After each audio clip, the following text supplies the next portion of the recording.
statement today. I welcome the news that Swansea and Cardiff universities are to receive funding to expand coding in schools, colleges and communities.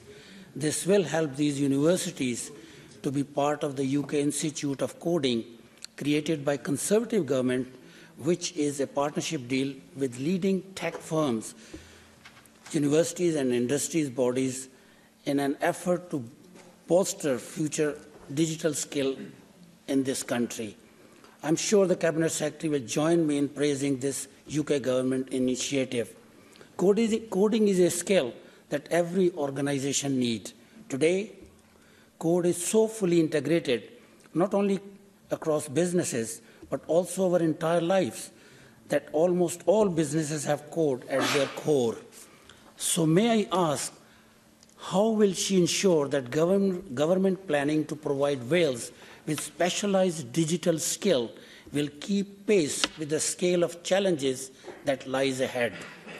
Teaching youngsters how to succeed in the digital world is a crucial. The Welsh Government report calls Cracking the Code, a plan to expand Code Club in every part of Wales, made several commitments under each strategic headings. However, many of these commitments are vague and no time scale for change was forthcoming, making progress difficult to monitor. So, how will the Welsh Government monitor progress of its plan? The Welsh Government commit to an increase in the quality and the number of Welsh language support for school for coding. Can the Cabinet Secretary confirm whether or not it has created a dedicated zone of hub to bring partners together with schools and create a repository of projects and resources? We need a coherent and a long-term commitment from the Welsh Government for digital Wales, from skill to infrastructure. Aston has raised concerns that pupil progress in digital skill has not kept pace with technology in Wales. They report that opportunities to develop ICT skills across subjects are limited in many secondary schools and a third of primary schools. In just under two-thirds of primary schools, there are important shortcomings in standards of ICT. Though most pupils are confident using programs such as word processing and creating presentations, their skills are often limited to a narrow range of applications. How will the Cabinet Secretary address this issue and deal with the fact that the number of students studying ICT in Wales has decreased? There is also a huge gender disparity in the number of students studying computing at A level. 339 students set A-level computing last year. Only 32 of these were women. Will the Cabinet Secretary commit to tackling this shocking gender gap? And one major issue is that digital lives, in our digital lives, are changing so fast that educators are struggling to keep with it. Digital skills are changing faster than formal education providers.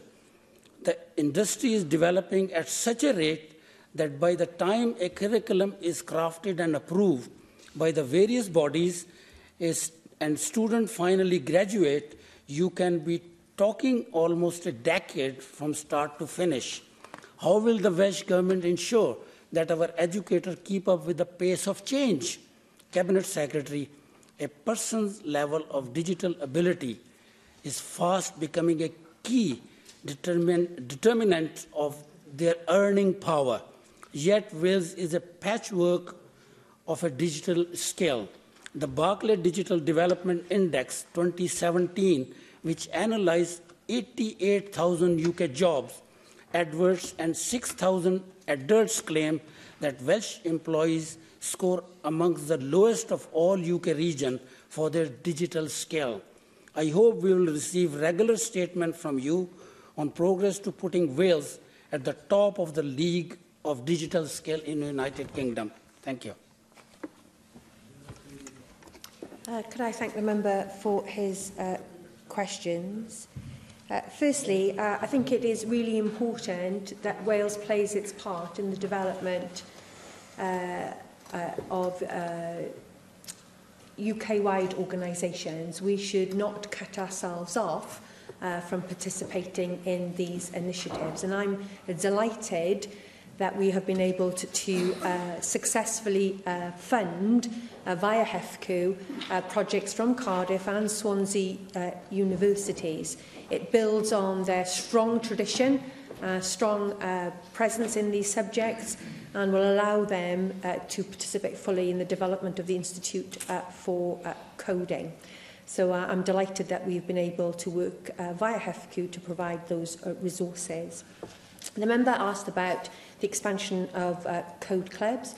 We are seeing significant expansion of code clubs, and of course there is always more that we would like to do, and we have put resources into that. It's important to me, as well as I know to other ministers, that those code clubs are a mixture of provision within school for school children, but we also look at community code clubs that are more open to the more general population. We do recognise that there are benefits for adult learners, for instance, being able to acquire these skills in terms of improving their employability. With regards to specialist zones on Hub, you don't need to take my word for it, Oscar, you just need to log on to Hub. You can Google Hub today, you can click on the zones, and you will be able to see that we are continually populating the Hub platform with new and innovative content, including work that is supporting our network of excellence in mathematics and our network of excellence in science and technology, and also most recently our new zone on Hub, which is to support the spread of good practice with regarding the foundation phase. I absolutely recognise what the Estin Inspector's annual report says about the quality of ICT teaching in school, although we should always make the distinction between ICT and computing. And taking exams in ICT and taking exams in computing is not the same thing. And that's one of the reasons why the digital competence framework, the very first part of our national curriculum, needed to be put out there first to address what the Estin inspection report has to say. There are two crucial things that schools need to do in this regard. They need to be able to look creatively at how they can use digital technology, not in a standalone class, Oscar, but actually coherently through the entire curriculum. The school I went to this morning do not have a computer suite at which children go off for a 15-minute period. Computers and digital technology is a fundamental part of how the entire curriculum is delivered in every lesson at every single part of the school day. And we need to ensure that what I saw this morning at St Philip Evans is replicated across Wales. One of the key reasons why sometimes that doesn't happen, especially in subjects outside computing and ICT, is the competence of the teachers themselves and the confidence of the teachers, especially if those teachers have done their initial teacher training and their professional practice before these technologies were readily available. And that's why I spent a great deal of time in my statement talking about the development of national professional standards and a professional learning package to support those teachers, because they need to have the confidence, the skills and the knowledge. And I would say to all schools, there is a tool available on the Hub where you can test the capability in your school as it currently stands and begin to plan what you will need to do to improve your provision. You also talked about women in these issues. You will be aware that the Leader of the House, in part of her work on equality, alongside myself and the Cabinet Secretary for the Economy, work closely with a group that is overlooking the implementation of the Women in STEM report. We recognise that there is more to do to ensure that girls and women see a space for themselves taking these subjects at school and crucially pursuing careers with those skills that they have acquired within the classroom. And we will continue to work with outside agencies and individuals to address those issues with regards to making sure that more girls see themselves us taking advantage of these opportunities